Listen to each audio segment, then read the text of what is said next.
The greatest crossover platform fighter ever to grace us in this world finally announced that they're ready to come back from the dead. And I'm not talking about Super Smash Bros. Because yes, it is the most successful one, but it doesn't have Ultra Instinct Shaggy, which is the main selling point of any game, to be honest. So MultiVersus announced that in May 28th of this year, they're finally ready to bring the game back for a full release. For anybody who still doesn't know what MultiVersus is, it's a platform fighter released by Warner Bros. And it's got all your favorite people in there, right? Smash Bros. Has Sora, has Minecraft Steve, has Sephiroth. Meanwhile, MultiVersus has Shaggy, has Batman Superman, has Steven Universe. You know, some really interesting yet also memorable characters in there. And MultiVersus had one of the most meteoric rises to popularity I've ever seen in a video game, apart from Super Smash Bros. But, you know, Super Smash Bros. Is in an entire league of its own, so we don't count that one.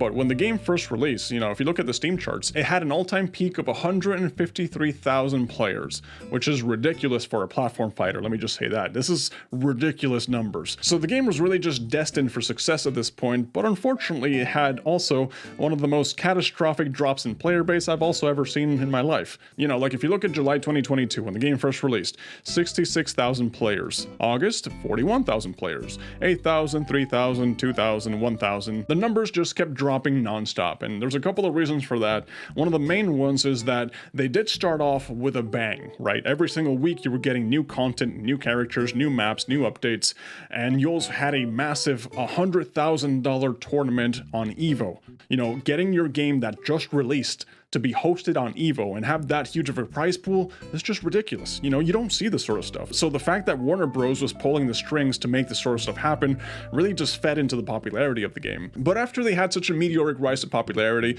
they kind of took their foot off the gas and slowed down with the updates and slowed down with the characters, and well, a couple of things started happening that really just dissatisfied the players. And I do remember hearing this specifically from a couple of streamers. They were saying, after the Evo tournament, I'm gonna stop playing MultiVersus and wait for ranked. And ranked, I don't think it ever came. And if it did, it came extremely late. And not only did they suffer a couple of delays in terms of releasing content and stuff, but there was also really nothing to do in the game. The game was literally just go in the game and fight. And you know, for the competitive player, for the sweaty player, that's perfect, because really that's all you need. But the grand majority of a player base of any fighting game, by the way, is always going to be the casual players. And the casual players just got into the game and were like, well, all I can do is fight, and that's it. And every time I'm fighting against some major sweats and I'm getting my ass completely handed to me.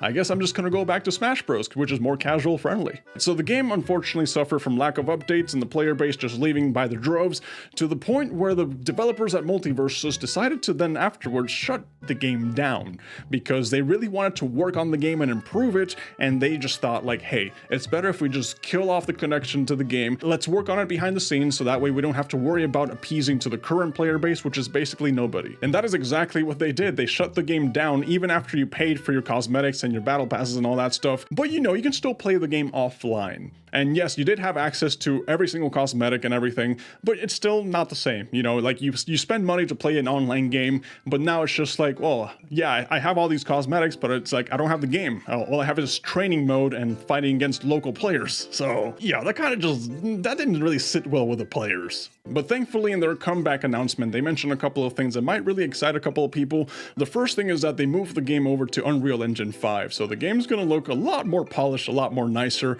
and you know, overall just very beautiful. The second thing that they mentioned is that they wanted a better netcode, so that way, you know, online play would be a lot nicer. And you know, it makes sense, it is an online play game for the most part, and so having a good online matchmaking system would be awesome. And that meant that they had to basically rebuild the game, so that kind of sucks, but I kind of understand why they wanted to shut down the game, because they had to put in a lot of work to fix it, a lot of work.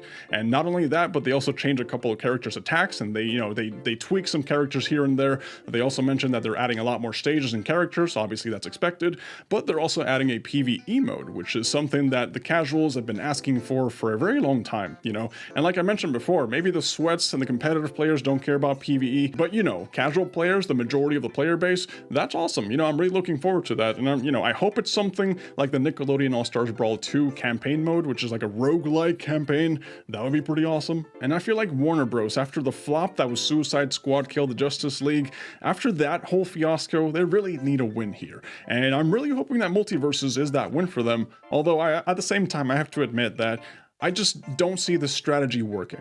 Like, I've mentioned this a couple of times before, but I really think that the strategy of releasing a game in open beta and, you know, just getting it out there as fast as possible, monetizing as fast as possible, like, I think that's not really the best thing to do, because you can have a really good first impression like they did here, but then they just ruin it and then you're left with a sour taste in everyone's mouth. Or you can just have a flop and then that flop is dead, and then all the work that you put into the game just dies. Because first impressions, like it or not, are really, really important, especially in the gaming sphere. So if you have a really good first impression with your game and you keep the momentum going, then obviously that's going to be like Fortnite levels of success. That's just the way it works. But if you just have a poor first impression, and in this case, you had a really good first impression, but then you took that game away from people, that's obviously not a good look. And I think that once you do bring the game back online, yeah, you'll have some people returning here, but you'll never see like 153,000 players in this game ever again. Like, I'm expecting, you know, based on what I've seen in other games, once the game comes back online, maybe you'll see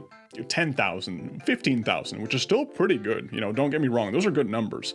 But, you know, will they be good enough to sustain the game in the long run? Will the monetization system be good enough, also fair enough, not annoying enough to make the people want to spend money in the game to the point where it makes it sustainable? I don't know, because the whole monetization system was one thing that really pissed the people off in the first place. You know, people thought that the skins were too expensive, the battle pass took just way too long for you to level up.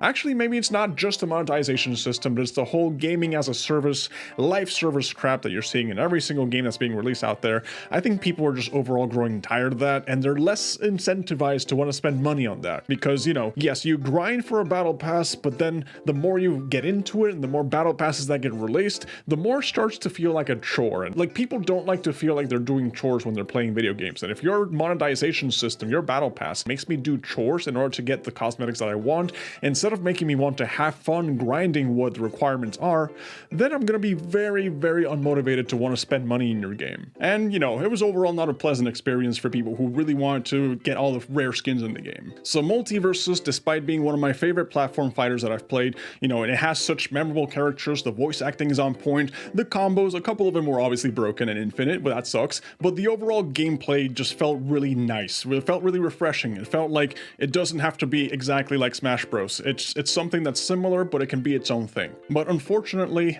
I as much as I like the game, I don't see it succeeding over the long term. I'm happy to be proven wrong here, I really am, but I really do think that the steps that they took to get the game to where it is now, it sucks. It's bad. Like, if you had all of this stuff, everything that they announced that they're putting into the game on the initial release, then the game would be massively successful and would be able to sustain its success over the long term. But because it doesn't have that, and it already had its chance to shine and it failed, well, I don't know. I don't think it's really going anywhere. But like I mentioned, I'm happy to be proven wrong here. And yeah, that's all I really wanted to talk about with you guys, so thank you guys for watching, and I'll catch you on the next one.